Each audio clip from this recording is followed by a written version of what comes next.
Okay, so Payday 3 is nearing the end of its first in-game event, and, well, it hasn't exactly played out how we would have hoped. For those of you out of the loop, Mask Mania is an event within Payday 3 that requires us to play specific heists to unlock certain masks. There are 4 masks up for grabs, and each of the 8 base heists has been assigned one of those 4 masks, so for each mask there are 2 heists to be playing. At face value, this event is a fun way to keep people talking about the game during July, which was always going to be a slower month, since it was announced that there wouldn't be another major DLC release. However, fun isn't exactly one of the words that I'd use to describe this event. So I want to talk about 5 key areas where I believe this event just missed the mark, starting off with marketing and communications. Of course, to get people to participate in an event, they need to know that the event is happening. Other than the blog post and event website, there was very little in the way of marketing for this event. There was a trailer that showed off the masks, but did very little in the way of communicating what the event actually entailed, and of course there was some social media marketing on the Payday accounts. Payday Twitter man continued to be an absolute legend. However, that's not the biggest error I think was made with the marketing of this event. On the last official stream, Almir commented that the team was expecting the player base to get behind one mask as a community and work through them one at a time. And you know what? Seeing the way that the event has gone so far, yeah, that actually makes a lot of sense to me. I can see how if we all rallied behind one mask, we'd have unlocked that by now and be well on our way to getting our second over the rest of the event. That would actually leave us in the position that Starbreeze suggested, where we would likely end the event with 2 masks unlocked. But that's not how the player base approached this event. Firstly, because we weren't told that's what the expected outcome was, and secondly, and more impactfully, that wasn't the outcome that was nurtured. What I mean by this is not only did the partners all pick teams, but obviously we all spoke about our teams in our content, setting the precedent that this was a team-based event, something which we could have been discouraged to do if the event wasn't designed for that style of engagement,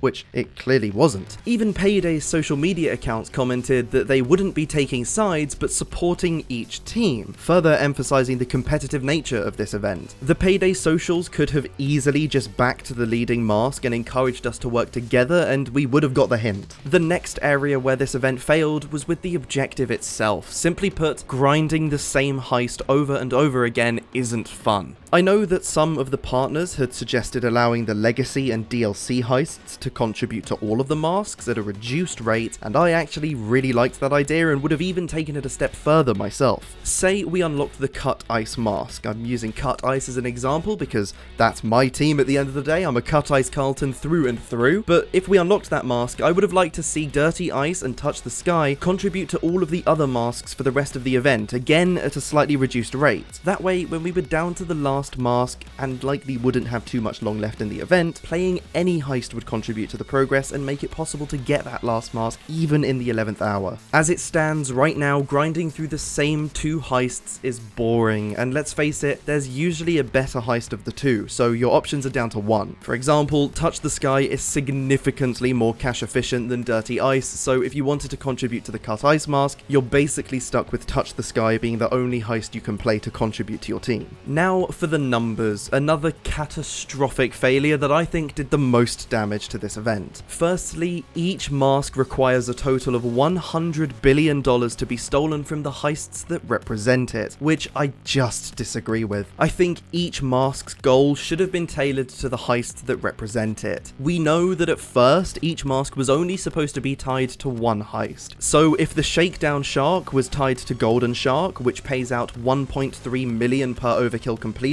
and Cut Ice was tied to Dirty Ice, which only pays out 500,000, that means the Cut Ice Carltons would have needed to play over double the amount of heists. And while Dirty Ice is admittedly a faster heist to run through, that still means we'd have to contend with over twice the amount of menu time as our Golden Shark players, and not to mention the fact that we just have to play through the same heist twice as many times. So all in all, despite the fact that each mask now has 2 heists that contribute towards its progress, the fact that each mask still has the same goal is just so baffling to me. But let's take a look at the overall numbers for the event, shall we? We need a total of $400 billion to get all of the masks. Even if each heist had a payout of $1 million, that's still 400,000 heists that need to be played. If we had a stable and consistent 1,500 players, which unfortunately isn't the case, granted we don't know the console numbers, that's 267 heists per player over 5 days. Even if we halved that to 200 billion for the 2 masks that we were supposed to be able to unlock with relative ease, that's still comfortably over 130 heists per player, and your average casual player just isn't going to be getting near those numbers. Now, I said earlier that the event wasn't designed for team-based engagement, and Almir said that that's not what the team expected. So it seems like the team expected us to get just over 200 billion and to focus on 1 mask at a time, and the event was balanced accordingly. But I don't understand why there was no contingency in place. If I was Starbreeze, as soon as I saw that players were forming teams and not just picking an individual mask as predicted, I think the best course of action would have been to halve the goals to $50 billion. That way the event rebalances itself based on the approach that the community's taken. I don't know how I feel about the sentiment being that we just didn't play the event correctly. I know that's not what Almir is saying, or anybody else on the team for that matter, but if the event was balanced around us choosing 1 mask and it doesn't function well if we didn't play that way, then yeah, we did play the event wrong, but we had no way of knowing that. Which brings us nicely onto tracking. I really liked that the event had a dedicated webpage for us to track our progress, and I loved that there was a green screen page for streamers to use. However, there seemed to be issues with the way that the event was being tracked that just seemed quite avoidable. Admittedly, I don't know much about tracking this kind of event. Many of us were criticizing how slowly the percentages were going up during the first day, and when we had some time with a double progression modifier, they increased a lot faster and it felt like a really healthy rate of progression. Now, maybe that's because at that point, technically the event was properly balanced for us to be working as 4 separate teams, but as soon as the double progression ended, there was an issue of some sort that meant throughout the duration of the double progression, all existing progression was also doubled, so when the double progression ended, the progress actually pulled back a bit, which was confusing for most players. And I welcome you to tally up how many times I said the word progress or progression in that last sentence and leave a comment down below, be my guest. But on top of that, I don't think that I like how the progression was displayed as a percentage. We know that we're working towards a large cash goal, so I think I'd rather have seen the cash value as well as a percentage, maybe something like this. But the final area where I think this event failed the most is of course the in-game implementation, or rather the lack thereof. If you hadn't been following the event on social media, you would have no way of knowing that this event was happening. There was absolutely no indication in-game, no pop-up message, no way to track the event progress, nothing.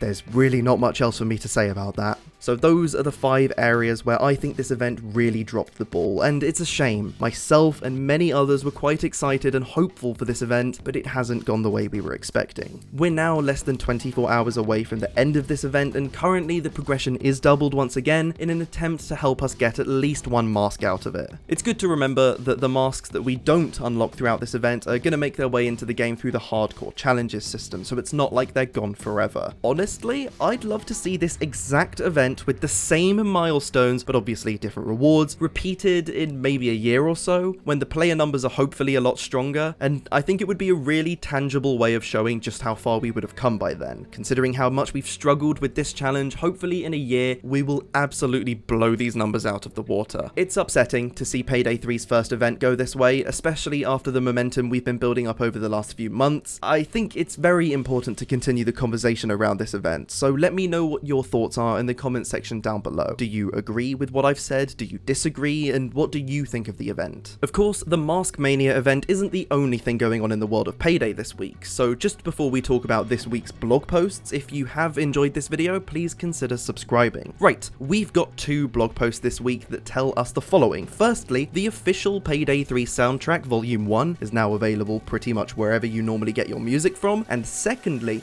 back during the reveal of the Boys in Blue DLC, we spotted an additional HUD slot in the gameplay that turns out is for carrying first aid and armor repair kits. You'll have to make the choice between carrying either of the 2 consumables, as you can't carry both at the same time. By default, you'll be able to carry 3 consumables, and by using the right skill, you'll be able to carry 5. This won't be a whole new skill, instead it'll be an additional functionality added to an existing skill. I have my reservations about this system, but we'll have to wait until it's actually in the game to see how it affects things. It'll be coming out alongside the Land of the Free DLC next month, hopefully alongside the next gadget making its way into the game, being the Trip Laser. If you want to learn more about what the Trip Laser can actually do, click the video on screen now, and I'll see you in the next video.